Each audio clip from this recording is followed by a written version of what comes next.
Hi guys, welcome to Cynicary. If by letting its hair down you mean once upon a time will indulge in the darkness and anxiety of fairy tales, that's exactly what we got in this episode. Plus, the tower has even more Rumplestilskin. We're moving in the right direction. In the enchanted forest, Charming dreams an anxious dream about being a bad father and losing Emma, so he's not psyched the next morning when Snow announces she's pregnant. Before heading back to Sherwood, Robin Hood tells Charming of a magic route that might help him take away his fear. While seeking it, he finds the tower of Rapunzel, who's been trapped by a mysterious hooded figure since the death of her older brother.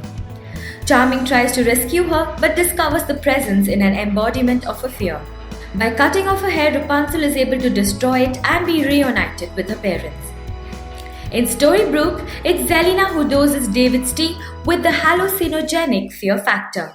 Even as Emma and Hook track down the witch's homestead, David's standoff with his fear, complete with sword fight and strangling, ends with the sword's hilt vanishing in a green puff of smoke. Regina, who volunteered for Henry duty earlier, explains that David's courage transferred into the hilt in a magically symbolic way. So it's probably not a good thing that the hilt reappears in Zelina's handbag. Our 4A team members go back to the witch's farm only to find the storm cellar where Rumple was being kept empty. He's loose. Charming, bless him, isn't the strongest or the most interesting character on the show, but Josh Dallas did a fine job holding down the episode. It shows how much he can do when pulled out of Snow's orbit. Plus, there's a nice sense of completion to our fairy tale of the week character we haven't gotten from the show in a while. Are Ariel and Tink out solving NCIS mysteries? If so, why didn't they invite Belle? Rapunzel's story, on the other hand, is fully satisfying. Based on the tower, we hope there's more one-on-one confrontations between Wicked and Rumple. The scene between the two in the cellar cage was easily the best moment of the hour. Her lovely taunting of Regina aside, this is really the first chance we've had to see the extent of Rebecca Mader's fans.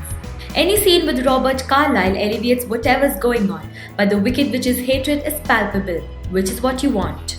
When the visuals on Once Upon a Time call attention to themselves, it's usually the CGI showing its teeth. But to director Ralph Hemecker's credit, there was some nice play in the cinematography of the tower. The show had room for a lot of jump cut coverage of the fear dementors. Both the tower itself and the nursery in Charming's dream were shot a little more dynamically than we usually see. This gave a sense of anxiety to those environments. The Dutch angles inside the Charming's white cherry loft brought more terror than you can fit in a teapot. See what you did there. Once upon a time with the steamy conversation between Hook and Emma about having a heart broken. Stuff like that, and the fact Neil's still MIA hints the show's sided with the rest of us on this particular triangle. But with the hints about Zelina's drunken father maybe relating to a certain false wizard, we hope the next two episodes aren't talking about Emma's heart and Regina's brains or something to turn Snow's baby into Dorothy. The oblique nods like Mrs. Gulch's bicycle sitting on Zelina's porch are more satisfying. The episode didn't have any clunker elements but struck a balance between its fairy tale flashback and the present. It's a Goldilocks, if you will, with nothing amazing and nothing amiss.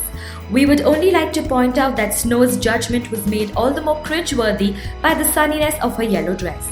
She continues to be an impeccable reader of people if your criterion for that is being wrong. Not the show's most memorable outing, but the tower was certainly a satisfying one. Dallas got a chance to add some depth to Charming. The fact that Rapunzel was a princess of color wasn't a big deal at all.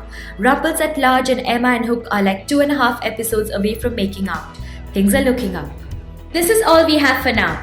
Do tell us what you feel by leaving your comments below. But before you leave, don't forget to subscribe to Cynicary for all the latest short films, celebrity gossips and movie reviews.